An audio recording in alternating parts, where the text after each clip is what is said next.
안녕하세요. 이상호 목사입니다. 구역 공과 해설. 오늘은 제39과 자비를 베푼 사마리아 사람입니다. 성경 본문은 누가복음 10장 25절에서부터 37절까지입니다. 우리 다 같이 한번 읽어보시도록 하겠습니다. 어떤 율법 교사가 일어나 예수를 시험하여 이르되, 선생님, 내가 무엇을 하여야 영생을 얻으리까? 예수께서 이르시되, 율법에 무엇이라 기록되었으며 내가 어떻게 읽느냐? 대답하여 이르되, 내 마음을 다하며 목숨을 다하며 힘을 다하며 뜻을 다하여 주 너의 하나님을 사랑하고 또한 내 이웃을 내 자신같이 사랑하라 하였나이다. 예수께서 이르시되, 내 대답이 옳도다. 이를 행하라. 그러면 살리라 하시니, 그 사람이 자기를 옳게 보이려고 예수께 여짜오되, 그러면 내 이웃이 누구니까?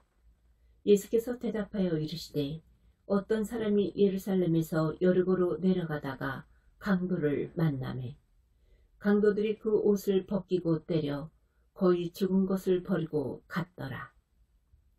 마침 한 제사장이 그 길로 내려가다가 그를 보고 피하여 지나가고, 또 이와 같이 한 레위인도 그곳에 이르러 그를 보고 피하여 지나가되, 어떤 사마리아 사람은 여행하는 중 거기 이르러 그를 보고 불쌍히 여겨 가까이 가서 기름과 포도주를 그 상처에 붓고 싸매고 자기 짐승에 태워 주막으로 데리고 가서 돌보아 주니라. 그 이튿날 그가 주막 주인에게 데나리온 둘을 내어주며 이르되, 이 사람을 돌보아 주라.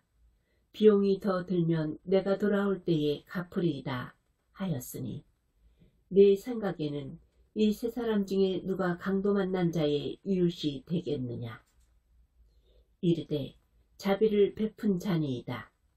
예수께서 이르시되, 가서 너도 이와 같이 하라 하시니라. 하나님이 우리에게 원하시는 것은 무엇일까요? 종교적 의무만을 다하는 모습이 아니라 자기의 이웃을 자신같이 사랑하는 삶의 열매를 하나님께서는 우리에게 요구하고 계십니다. 우리 주위에는 도움이 필요한 사람들이 항상 있습니다. 그런 사람들에게 구체적인 도움을 우리는 베풀며 살아야만 합니다. 그러면은 말씀 속으로 들어가서 질의 응답 형식으로 좀 더 자세하게 알아보도록 하겠습니다. 율법은 하나님 나라의 백성에게 무엇을 명령하고 있습니까? 누가복음 10장 27절을 보면은 주 너의 하나님을 사랑하고 이웃을 사랑할 것을 율법은 명령합니다. 율법은 하나님의 백성에게 내 마음을 다하며 목숨을 다하며 힘을 다하며 뜻을 다하여 주 너의 하나님을 사랑하고 또한 내 이웃을 내 자신과 같이 사랑하라고 명령합니다. 하나님은 아무 자격 없는 죄인인 우리를 사랑하시고 구원하셔서 하나님의 백성으로 삼아주셨습니다. 그러므로 하나님의 사랑과 긍휼을 입은 우리는 모든 것을 다하여 하나님을 사랑할 뿐만 아니라 하나님의 명령에 순종해서 기꺼이 이웃을 사랑하고 섬겨야만 하는 것입니다. 2번, 오늘 본문을 통해서 볼 때 어떤 사람이 강도 만난 자의 이웃이 될 수가 있습니까?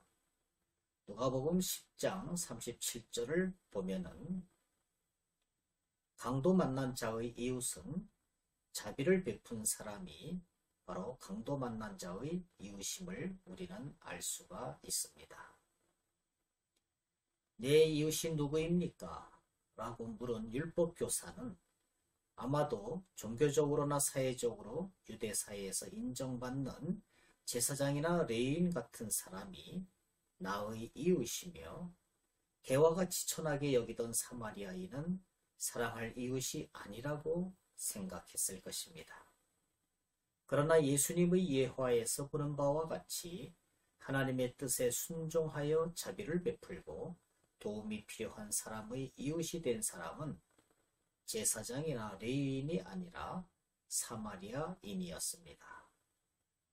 이웃의 범위를 제한해 놓고 사랑하는 것이 아니라 도움이 필요한 사람을 발견할 때마다 즉시 그리고 기꺼이 사랑과 자비를 베푸는 것이 하나님 나라의 원리입니다. 참고적으로 오늘 본문을 통해서 볼 때 레위인과 제사장과 사마리아인이 등장합니다.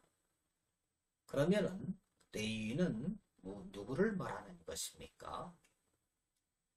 믿음의 조상 아브라함은 이삭을 낳고 이삭은 야곱을 낳았습니다. 야곱은 4명의 여인으로부터 12명의 아들을 낳았는데 그 중에 셋째 아들이 바로 레위입니다. 이 레위의 후손들은 다 레위인이라고 불릴 수가 있지만은 보통은 그들 중에서 제사장들을 도와서 성전 일을 하던 사람들만을 특정해서 우리는 레위인이라고 부를 때가 많습니다. 레위인들은 백성을 가르치는 일도 했으며 백성 사이에 들어가 지파들을 하나로 묶고 경건을 추구하는 일을 했습니다. 하나님은 그들에게 11조를 주었으며 그 받은 11조 중에서 다시 11조를 제사장들에게 주었습니다. 레위인들이 그렇게 해야만 했습니다. 하나님은 레위인들의 거처로 48개의 도성을 주었습니다. 이 중 13개의 도성은 제사장들에게 주어졌으며 또 그 중에서 6개는 도피성이 되었습니다. 이 레위 사람들은 30세에 공적 의무를 수행하고 50세에 그만두었으나 다윗은 20세부터 섬기도록 하였습니다. 두 번째로 그러면 제사장이란 어떤 사람을 말하는 것입니까? 하나님께 예물과 희생물을 드리는 그러한 일의 제사를 주관하던 사람들을 바로 우리는 제사장이라고 합니다. 모세율법이 주어지기 전에는 제사장직이 어느 한 가족에게만 주어지지는 않았지만은 시내산에서 율법을 받은 이후로 제사장 직분은 대대로 레위 지파 중 아론의 가문에 고정되었습니다. 특히 대제사장은 1년에 한 번씩 속죄일에 지성소에 들어가서 속죄를 했습니다. 하나님은 대제사장에게 진리의 말씀을 주셨고 그는 자기 가족의 죽음에도 애곡할 수 없었고 부정함을 면하기 위해서 죽은 사람이 있던 곳에 들어갈 수도 없었습니다. 오늘 본문에서 제사장이 강도 만나 거의 죽어 보이는 사람을 구하지 않고 그냥 지나간 것은 부정함을 면하기 위한 측면도 있었을 것입니다. 그렇지만 교회에서는 오직 예수 그리스도만이 참 제사장이십니다. 세 번째로 사마리아인이 등장합니다. 이스라엘 땅에 있어서 북쪽 갈릴리 지방과 남쪽 유대 지방 사이 중간지대를 사마리아라고 부릅니다. 사마리아인이라고 하면은 원래 그 중간지역 사람들을 가리키는 말이었지만은 신약 시대에서는 북이스라엘 10지파와 이방인들의 결합으로 생긴 혼혈민족을 가리키는 말로 많이 사용되었습니다. 유대민족에게는 이런 혼혈족들이 가증스러운 존재로 여겨질 수밖에 없었습니다. 그래서 유대인들 사이에서 사마리아인이라는 것은 수치스러운 이름이었으며 그들과의 모든 관계는 철저하게 금지되었습니다. 3번, 예수님은 율법 교사에게 무엇을 명령하셨습니까? 누가복음 10장 37절을 볼 때 예수님께서는 자비를 베푼 사마리아인과 같이 행동하라, 그렇게 행하라고 명령을 하셨습니다. 사마리아인은 강도 만난 사람을 불쌍히 여겨서 치료해주고 그를 자기 짐승에 태워 주막으로 데려가 돌보아 주었습니다. 게다가 주막 주인에게 자신의 일을 마치고 돌아올 때까지 그를 돌보아 달라고 부탁을 하면서 모든 비용을 지불하기로 약속까지 했습니다. 우리는 자비를 베푼 사마리아인의 행동을 그대로 실천하는 그러한 사람이 되어야 할 것입니다. 어려운 이웃의 필요를 구체적으로 채우고 섬기는 삶의 열매를 맺어야만 합니다. 결론적으로 우리는 자비를 베푼 그 선한 사마리아인처럼 되는 그러한 그리스도인이 되어야만 할 것입니다. 감사합니다. 안녕히 계십시오.